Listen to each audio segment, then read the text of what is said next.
আসসালামু আলাইকুম। স্ক্রিনে দেখতে পাচ্ছেন আজকের প্রশ্নটি হচ্ছে দুইটি সংখ্যার অনুপাত 5:8। ছোট সংখ্যাটি 65 হলে বড় সংখ্যাটি কত? এই অনুপাত এবং সমানুপাতের অঙ্ক প্রতিটা নিয়োগ পরীক্ষায় একটা বা দুটো আসে। অত্যন্ত গুরুত্বপূর্ণ প্রশ্নগুলো নিয়ে আপনাদের সামনে আলোচনা করি। আজকের প্রশ্নটি অত্যন্ত গুরুত্বপূর্ণ। প্রশ্নটি আবার পড়ে শোনাচ্ছি। দুইটি সংখ্যার অনুপাত 5:8। ছোট সংখ্যাটি 65 হলে বড় সংখ্যাটি কত? প্রশ্নটির সমাধান হবে ছোট সংখ্যাটি। এখানে ছোট সংখ্যাটির অনুপাত দেওয়া ছিল 65, তাহলে ছোট সংখ্যার অনুপাতের অংশ ছিল 5, তাহলে 5 অংশ সমান 65।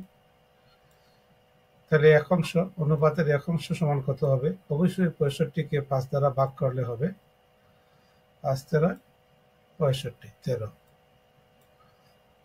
তো আমাদের যেহেতু বড় অংশের অনুপাত ছিল 8, আমরা 8 অংশের মান বের করব।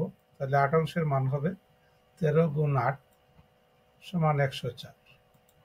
13 গুণ 8 হচ্ছে 104। তাহলে বড় সংখ্যাটি 104।